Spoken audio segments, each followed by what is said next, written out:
Hello everyone, I am Kyle David V. Atienza. I am a Senior Education Program Specialist in the Department of Education, and it is my task to report on Module 8 towards a framework for technology use in distance education, specifically on the appropriateness, effectiveness, sustainability of computers and internet. So for this report, here are our objectives. At the end of the discussion, you should be able to first discuss computers and internet in terms of their appropriateness, effectiveness, and sustainability for distance learning, and to reflect on the current status of the Philippine public school system when it comes to computer and internet access. So, for the context in the Philippines, the greatest hurdle is poor access to computers and the internet. While there are many initiatives, the level of practice and implementation has not yet been reached at a level that can be considered transformative. As of January of 2022, around 40% of public schools in the Philippines were reported to have computers. However, the percentage of public schools with access to the internet was significantly lower, only at around 25%. But this data is already relatively higher than that of the latest survey made by the Department of Education, where out of 4,014 public schools in the Philippines, only 1.4% have access to the internet. Because of this alarming data, despite living in a technology driven society, efforts are being undertaken to increase the number of computers in schools through partnership programs among government agencies, corporation, and non government organizations. Here are just some of the examples of the computerization programs in the Department of Education in partnership with other government agencies and other corporations.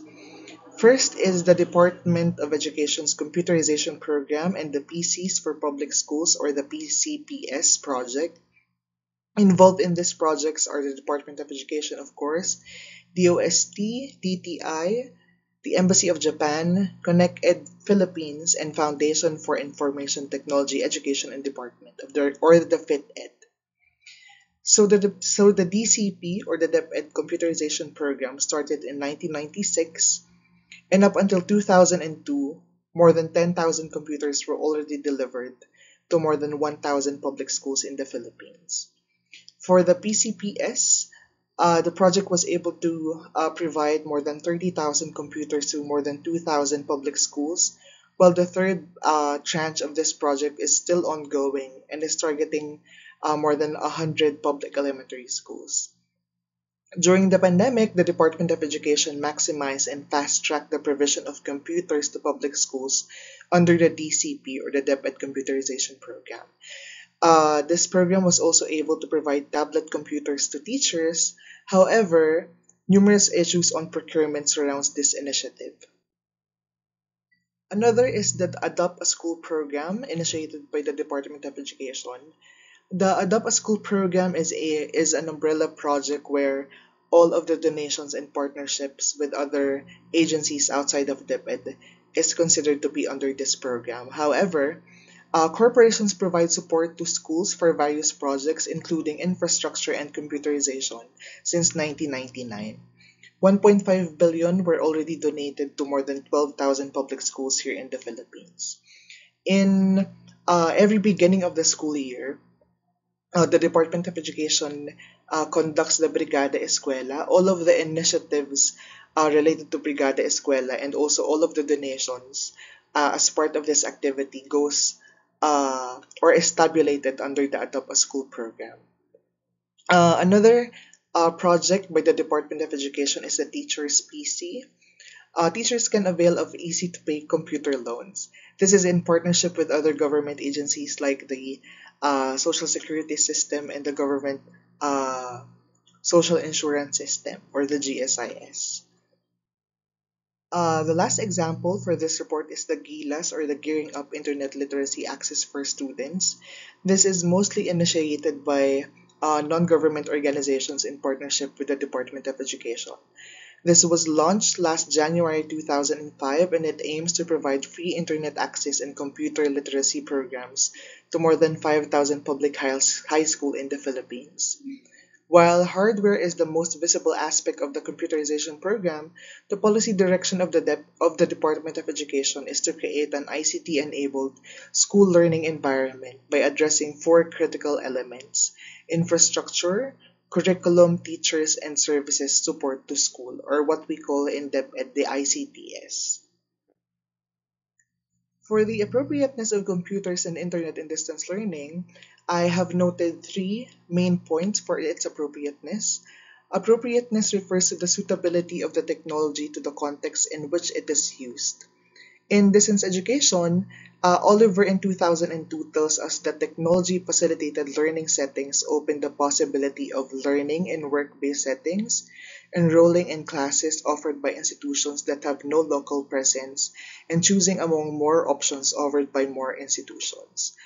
That's why the first point for appropriateness is accessibility. Computers and the internet enhance accessibility to education by breaking down geographical barriers. Students can access learning materials, participate in virtual classrooms, and communicate with teachers and peers from anywhere in an internet connection.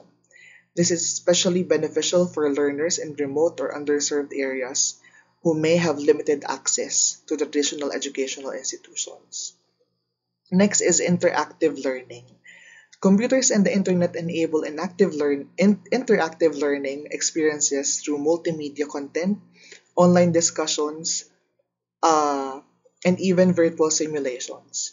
Interactive elements such as quizzes and games engage students in enhanced comprehension and retention of learning materials. Additionally, because of the internet and computers, we can now provide collaborative tools that facilitate group projects and peer to peer learning, which fosters a sense of community among remote learners. Lastly, it's adaptability. Distance education utilizing computers and internet allows for adaptability to different learning environments and situations, whether it's during times of crisis such as the COVID-19 pandemic or for learners like me in a geographically limited area. Online learning offers a flexible alternative to traditional classroom based education. Furthermore, advancements in technology continuously improve the delivery of distance education, making it more engaging and personalized for learners of all backgrounds. Next is for the effectiveness of computers and internet in distance education. Effectiveness refers to the extent to which stated educational goals and objectives are realized. It refers both to students' mastery of subject related content as well as to their performance standards in the use of technology itself. I have noted 3 points where computers and internet is deemed to be effective in distance learning. First is enhanced learning opportunities. Computers and internet expand learning opportunities by providing access to a wide range of educational resources, including multimedia content, online courses, and virtual libraries. Students can now explore diverse topics because of the internet. Next is personalized learning experiences. Distance education facilitated by computers and the internet allows for personalized learning tailored to their individual needs and preferences. Adaptive learning platforms can assess students' strengths and weaknesses. It can also provide targeted feedback and offer customized learning paths to optimize learning outcomes. This personalized approach accommodates diverse learning styles and fosters student engagement and motivation. Lastly, because of the internet and computer and distance learning, we now have different mechanisms for monitoring and assessment. Computers and online platforms facilitate monitoring and assessment of student progress and performance in distance education because of the internet.